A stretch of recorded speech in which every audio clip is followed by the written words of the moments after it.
nggak ada konten yang viral, bahkan jutaan atau mungkin juga pendapatan yang gila-gilaan di video, tapi dia bisa menduduki top 10 kreator di TikTok Shop. Waduh, ada apa ini? Apakah sistemnya yang salah? Atau mungkin rekomendasi yang sudah tidak jujur? Atau bahkan mungkin ada ketidakterbukaan mengenai siapa saja yang benar-benar menduduki top kreator di TikTok Shop. Dan ini kita akan bahas. Ini ada sebuah fakta yang mengejutkan ya buat teman-teman semua dan semoga ini menjadi insight. Dan saya akan coba bahas secara mendalam dan semoga saja ini bisa menjadikan pengetahuan bagi kita semua. Tapi sebelumnya kalian jangan lupa like, subscribe dan juga nyalakan loncengnya dan stay tune di channelnya Kang Adi.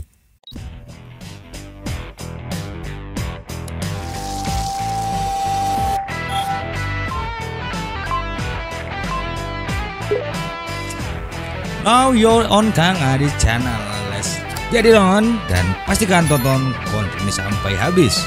Nah, buat teman-teman semua ya, kemarin waktu saya berdiskusi dengan teman-teman yang ada di Telegram, ini ada yang ngirimin foto yang ada di sebelah, sini ya, teman-teman ya.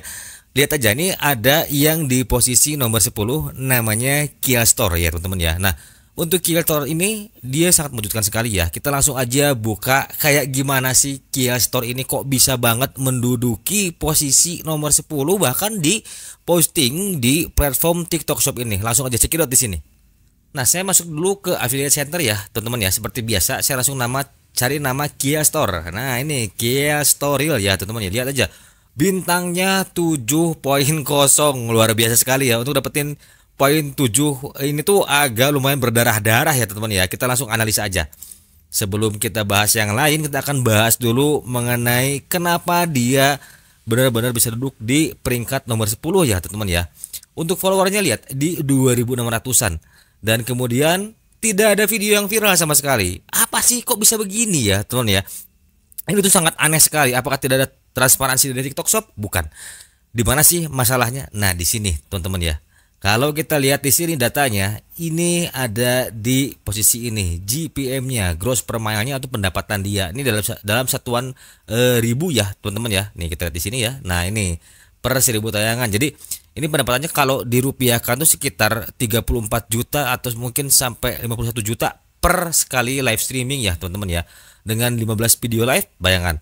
Dengan rata-rata penonton sebanyak 47.000. Nah, jika 47.000 ini berarti kebayang dong penonton yang masuk ke live streamingnya dia tuh benar-benar banyak banget sehingga mendatangkan penjualan sebesar ini ya teman-teman ya.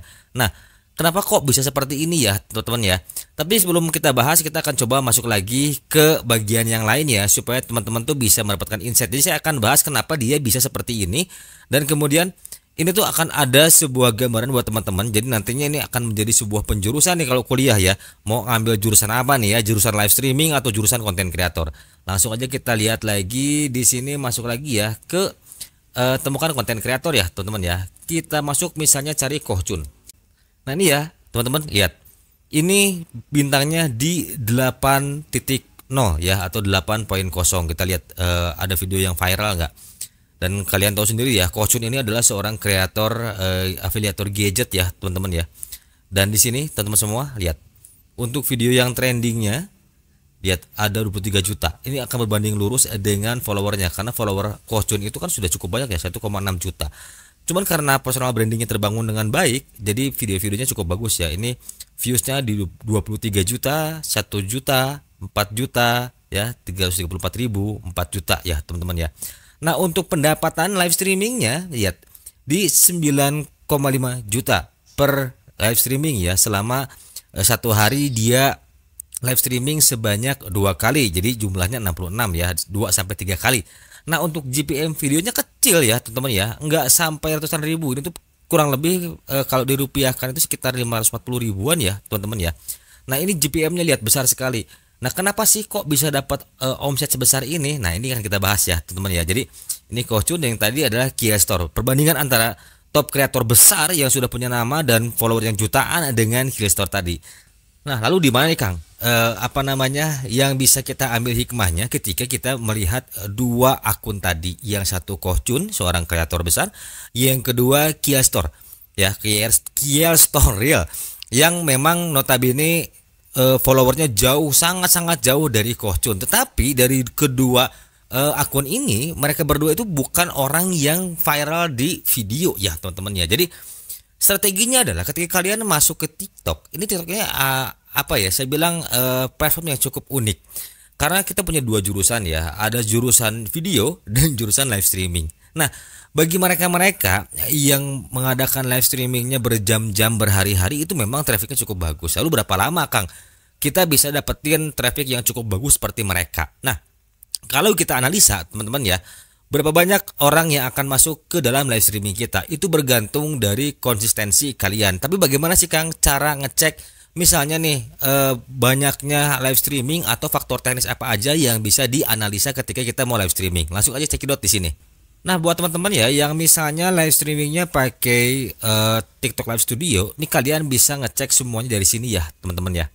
Nah, ini adalah TikTok desktop streamer teman-teman ya. Jadi ini ada dashboard live streaming yang kalian bisa ngecek nanti enter room rate-nya dari mana. Nah, kalau teman-teman misalnya bisa baca grafik data seperti ini adalah sebuah analisa di mana penonton kita itu masuk ya. Yang pertama biasanya mereka akan masuk ke sini teman-teman ya. Feed untuk Anda sesuai dengan interest para penonton yang suka dengan kategori yang kita bawakan ya. Misalnya fashion. Nah, feed ini akan masuk ke layar atau ke orang-orang yang suka dengan fashion ya. Begitupun dengan kotak live, biasanya orang-orang yang cari live streaming yang menarik di sini. Dan ada juga ini profil kreator. Biasanya untuk profil kreator sendiri, mereka datangnya sebenarnya dari posisinya si video yang sedang kita upload atau yang sudah kita upload ya. Untuk pusat belanja sendiri, ini biasanya dari beranda TikTok Shop di mana orang-orang yang lagi window shopping. Lalu dari mana sih Kang kita bisa melihat traffic itu seperti apa datangnya teman-teman ya. Nah, kalau kita rubah dulu ini yang profesional teman-teman ya, kita rubah dulu ke yang biasa teman-teman. Nah, ini adalah yang bisa saya pakai. Nah, di sini ada yang namanya enter room rate ya teman-teman ya. Jadi ini adalah grafik di mana penonton yang masuk dan keluar dari live streaming Anda teman-teman ya. Nah, namun di sini teman-teman ya, yang mempengaruhi hal ini adalah yang pertama pastinya dari susunan produk ya teman-teman ya. Nah, untuk susunan produk ini sudah pernah saya bahas juga teman-teman ya di video yang ini. Jadi teman-teman bisa lihat lagi nanti seperti apa cara menyusun produk untuk live streaming di TikTok Shop. Nah, setelah itu ini ya teman-teman ya, nanti kalian susun dari yang misalnya mana aja yang nomor 1 sampai 5 itu yang trending, yang keduanya yang paling banyak dicari, dan yang ketiga yang berikutnya itu produk-produk yang berpotensi di check out. Nah, biasanya teman-teman semua ya, ketika misalnya kita live streaming baru-baru di TikTok, ini live streamnya itu biasanya di boosting sebanyak ini trafficnya teman-teman semua ya. Nah, ketika kalian misalnya sedang live streaming, otomatis pop-up-nya akan muncul di beranda TikTok Shop. Akhirnya muncullah angka ini teman-teman ya. Nah, ketika produknya itu misalnya kurang trending atau tidak banyak dicari, maka rasio klik tayang itu akan rendah sekali. Nah, biasanya rasio klik tayang ini akan dipengaruhi oleh produk-produk yang kita bawakan. Makanya untuk teman-teman yang suka live streaming itu harus minimal 3 hari sekali rubah ya teman-teman ya, si posisi barangnya sambil riset-riset produk tuh ya teman-teman ya. Ini adalah lama penonton berada di dalam live streaming kita. Nah, grafik yang pertama ini menunjukkan ketika biasanya saat kita mulai live streaming. Ini boostingan awal. Kebanyakan sih memang bot ya teman-teman ya, jarang banget penonton yang semuanya masuk dengan jumlah sebanyak ini gitu. Tapi ketika turun ke sini itu biasanya itu mulai tuh manusia-manusia asli yang masuk ya teman-teman, yang mulai interaksi. Nah, jadi ini adalah hal teknis yang bisa kita amati ya teman-teman ya, atau yang bisa kita analisa. Jadi kita mulai nyusun dari produk, kemudian kita mulai tes di 30 menit pertama bagaimana si traffic ininya naik atau turun. Kemudian perhatikan dari rasio klik tayangnya ya teman-teman ya. Lalu kemudian kita tutup dulu slide-nya. Nah, jika dari video teman-teman semua ya, ini adalah per bulan ini ya, dari tanggal 3 sampai tanggal 30, karena saya tidak pernah live streaming, saya lebih mengandalkan video. Nah, jadi untuk video sendiri biasanya itu kita akan direkomendasikan oleh si sistem. Biasanya kalau banyak videonya dan bagus suka muncul di beranda tuh, di beranda TikTok Shop ya teman-teman ya. Nah, biasanya semakin sering kita upload video keranjang kuning, maka produknya akan semakin banyak dilihat oleh orang-orang teman-teman ya. Jadi angka ini tuh dari video yang kita upload. Nah, ini adalah rasio kliknya ya teman-teman ya. Jadi berapa banyak orang yang ngeklik ya. Dari 14.000 produk yang dimunculkan, ternyata yang klik ada di 585. Kalau kita misalnya mengandalkan video saja. Lalu bagaimana nih Kang strateginya supaya kita bisa masuk ke top kreator ya teman-teman ya. Nah, untuk menjadi top kreator itu kan tentunya ada GMV yang sudah ditentukan atau gross mile per value ya, kalau nggak salah ya, saya lupa ya. Takut salah deh. Pokoknya itulah ya. GMV itu teman-teman semua biasanya itu akumulasi dari pendapatan kita ketika live streaming. Kalau GPM itu pendapatan ketika saat live streaming ya, teman-teman ya. Jadi per milesnya berapa. Nah, jadi ketika teman-teman misalnya sudah mulai ngebangun akun affiliate, itu pastikan kalian apakah akan main di video saja, akan main di live streaming saja, atau akan main di keduanya. Lalu mana sih Kang yang bagus? Yang bagus itu adalah konsisten ya teman-teman ya. Jangan baru sebulan trafficnya masih cuma dikasih 1-2 udah ngeluh. Aduh, traffic saya anjlok, jelek, padahal trafficnya masih 1-2. Karena ketika kemarin sempat ikut webinar ya dengan mini bootcamp dari TikTok Shop sendiri, menyarankan satu hari kalian itu kalau bisa live streaming 2 sesi ya teman-teman ya. Satu sesinya itu di 2 jam. Jadi untuk apa? Untuk mendorong personal branding kalian. Lalu bagaimana Kang dengan jumlah follower? Nah, ketika kalian semakin sering live streaming, kalian juga bisa menjadi orang yang humble, menyenangkan, menjadi seorang hostnya. Itu biasanya si followernya akan naik dengan sendirinya. Lalu apakah kita harus cantik, harus ganteng? Enggak juga teman-teman ya. Good looking, enak dipandang, pembawaannya adem, kemudian humble. Setelah itu juga kita bisa menyampaikan deskripsi produk yang bisa mendatangkan trust bagi para audiens yang akan membeli. Itu sudah cukup banget. Lalu yang keduanya adalah setup seperti ini ya teman-teman ya, setup dari live streaming kalian. Karena kalian harus tahu bahwa TikTok itu adalah media sosial. Jadi yang masuk ke live streaming kita itu random. Ada yang iseng, ada yang cuma nonton, ada yang cuma nikmatin musik ya, ada juga yang mau beli. Nah, potensinya itu berbeda-beda.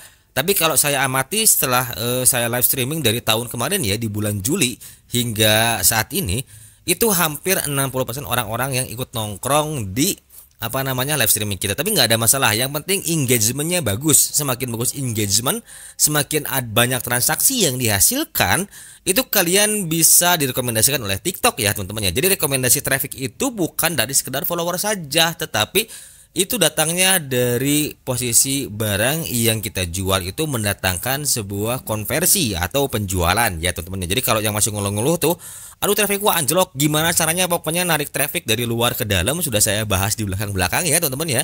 Kemudian juga gimana caranya supaya trafficnya tetap stabil, yaitu mempertahankan semua yang ada ya teman-teman ya. Kesimpulannya apa sih Kang di sini? Nah, kesimpulannya kalau kamu ingin menjadi seorang top creator, kamu harus punya effort lebih. Lalu bagaimana dengan case-nya Storyl ya? Case Storyl ini kenapa dia bisa mendapat posisi top creator 10? Yang pertama, GMV-nya besar. Yang kedua, durasi live streamingnya yang cukup panjang ya teman-teman ya. Bisa sampai 8 jam, 6 jam atau mungkin 12 jam ya. Ini disukai banget oleh TikTok karena semakin orang berlama-lama di platform dia, di sanalah dia akan terus merekomendasikan si live streaming kita atau si konten kita teman-teman ya. Yang ketiga, jangan lupa riset produk dan jangan malas untuk mau lihat produk-produk yang sedang banyak dicari, yang sedang flash sale. Itu akan menentukan sekali rasio klik dan juga posisi orang-orang yang sedang window shopping di beranda ya teman-teman ya. Jadi itu kembali ke kalian semua atau mau ambil jurusan yang mana. Lalu yang ketiganya, untuk Storyl ini adalah masuk di agensi. Nah, keuntungannya di agensi ini adalah ketika kita menjadi seorang afiliator besar, maka ketika kita membawakan produk misalnya dari brand A. Nah, brand A ini punya produk yang baru. Nah, produk baru ini diboosting oleh tim digital marketing untuk dibawakan oleh kita. Nah, disinilah trafficnya akan mulai diboosting ya. Sudah di TikTok diboosting, kemudian juga di medsos lain juga diboosting, yang pada akhirnya tumplaklah di situ ya. Ketika kita belum punya personal branding yang bagus, tapi kalau sudah punya personal branding yang bagus kayak Baim Wong, Kohcun, ya udah nggak perlu khawatir karena sudah terbentuk dengan sendirinya. Dan kemudian yang paling utama adalah kalau kalian ingin sukses, ada sebuah proses. Dan jika kalian ingin berkembang, bangun dulu personal brandingnya. Karena dengan begitu kalian nanti bisa dikenal banyak orang dan cuannya nggak cuma di affiliate doang teman-teman ya. Nah, udah begitu istilahnya kita juga bisa banyak dapat job-job tuh di luar ya. Nah, kalau kalian misalnya ngerasa video ini bermanfaat buat kalian, jangan lupa like, subscribe dan juga share ya teman-teman ya. Dan pastikan ya, untuk next video saya akan bahas gimana caranya bikin konten tanpa wajah tapi bisa mendatangkan cuan per hari itu ratusan ribu. Dan yang keduanya mengoptimasi akun Shopee affiliate kalian supaya bisa mendapat sampel gratis. So stay tune di channelnya Kang Adi. Sampai jumpa di video berikutnya.